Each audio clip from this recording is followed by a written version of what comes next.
এটা ছিল ১৬২২ সালে আমেরিকার ফ্লোরিডার উপকূলে এক শীতল ঝড়ো রাত। একটা স্প্যানিশ মালবাহী জাহাজ যা সোনা এবং রূপার ধনভাণ্ডারে ভরা ছিল আপ্রাণভাবে চেষ্টা করছিল স্পেনে ফিরে যেতে। কিন্তু যখন এটা ফ্লোরিডার প্রণালী পার হচ্ছিল তখনই একটা ভয়ঙ্কর হারিকেন আছড়ে পড়ে এবং মুহূর্তের মধ্যেই জাহাজের বিশাল মস্তকগুলো ভেঙে যায়।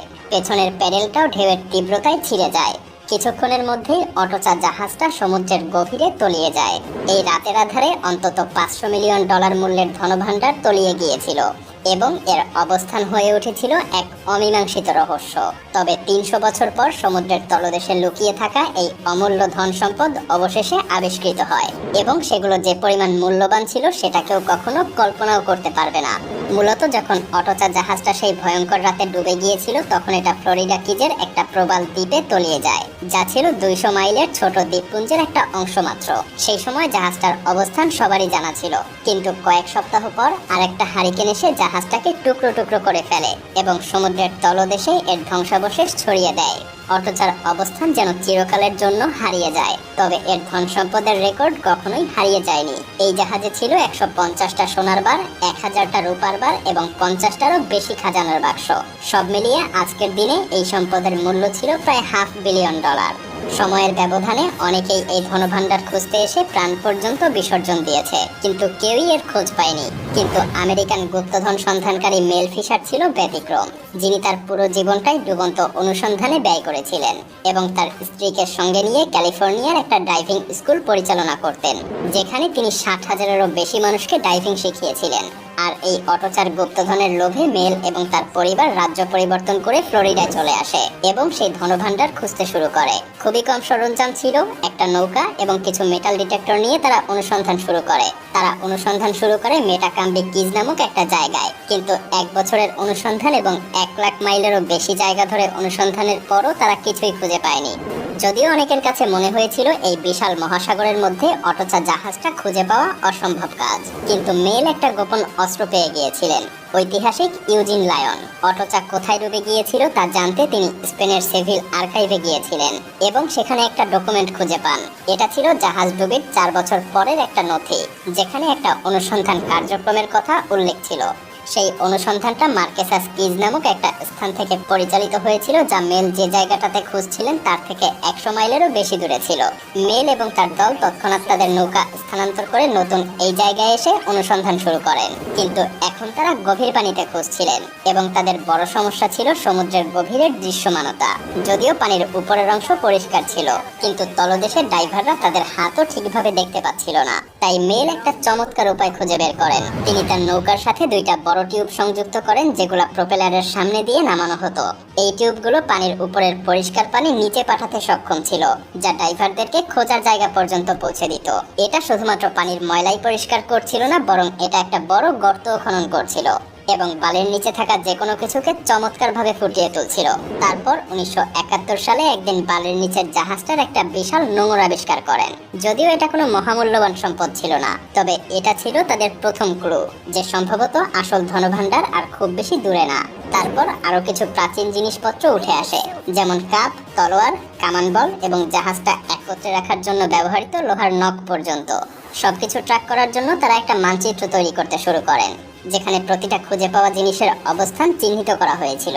কিছুদিন পর মানচিত্রে একটা স্পষ্ট রেখা তৈরি হতে শুরু করে এবং তারা সিদ্ধান্তে পৌঁছায় যে অটোচার ধনভাণ্ডার সম্ভবত এই রেখা বরাবরই কোথাও থাকবে। কিন্তু ২ বছর অনুসন্ধান করার পরেও তারা মূল্যবান কোনো কিছুই আবিষ্কার করতে পারেনি। এদিকে মেলের অর্থ ফুরিয়ে আসছিল এবং যদি খুব তাড়াতাড়ি তারা কোনো ধন সম্পদ খুঁজে না পান তাহলে তাকে এই অনুসন্ধান বন্ধ করতে হবে।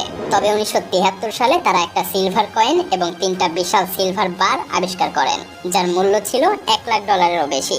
কিন্তু তখনও পরিষ্কার ছিল না এটা অটোচা থেকে এসেছে নাকি অন্য কোনো জাহাজ থেকে এসেছে। তাই তারা আবারও জাহাজের কার্গো ম্যানিফেস্ট পরীক্ষা করতে শুরু করেন। প্রতিটা সোনা এবং রূপার জিনিসের নির্দিষ্ট ওজন এবং সিরিয়াল নাম্বার নথিভুক্ত ছিল এই ডকুমেন্টে। তারা সেই নথিপত্র বিশ্লেষণ করে জানতে পারে সিলভার বারগুলিতে খোদাই করা নম্বরগুলির সাথে ম্যানিফেস্টের নম্বরগুলোর মিল আছে। তারা নিশ্চিত হয় যে তারা যে আবিষ্কারগুলো করেছিল তা আসলে অটোচা জাহাজেরই ছিল। দলটা ধীরে ধীরে কয়েনগুলো ইলেকট্রোলাইসিসের মাধ্যমে পরিষ্কার করতে শুরু করে এবং সেগুলো বিক্রি করে অর্থ সংগ্রহ করতে শুরু করে। মেল এবং তার দল আবারও ব্যবসায় ফিরে আসতে সক্ষম হয়। তারা আরো বেশি ধন সম্পদ খুঁজে পেতে নতুন প্রযুক্তি নিয়ে অনুসন্ধান শুরু করে। কিন্তু ঠিক যখনই তারা কিছু সাফল্য লাভ করতে শুরু করছিল তখনই ফ্লোরিডা রাজ্যের সরকার মেলের খুঁজে পাওয়া সমস্ত ধন সম্পদ তাদের অধীনে দাবি করে। তবে মেলও এই দাবির প্রতিরোধ করতে শুরু করে। অবশ্য এর মধ্যেই দলটা আরো কিছু গুরুত্বপূর্ণ বস্তুও খুঁজে পায়, যেমন 9টা ব্রোঞ্জ কামান যেগুলোর উপরে অটোচার চিহ্ন পর্যন্ত খোদাই করা ছিল।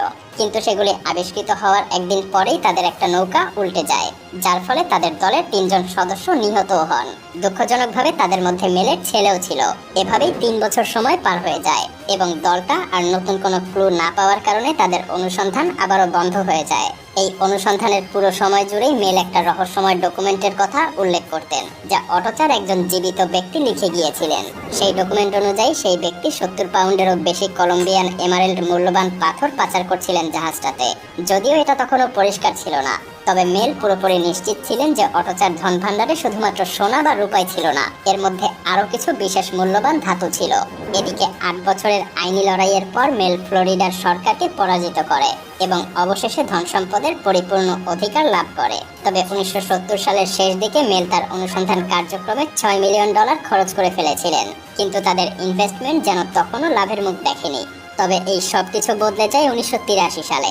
একদিন তারা ধন ভাণ্ডারের লাইনের দিকেই যাচ্ছিলেন, তখন তাদের ম্যাগনেটোমিটারে হঠাৎ আলো জ্বলতে শুরু করে। ড্রাইভাররা নিচে গিয়ে কয়েকটা ধাতব বস্তু খুঁজে পায়, যা ধন ভাণ্ডারের লাইনের দক্ষিণ পূর্ব দিকে ছিল।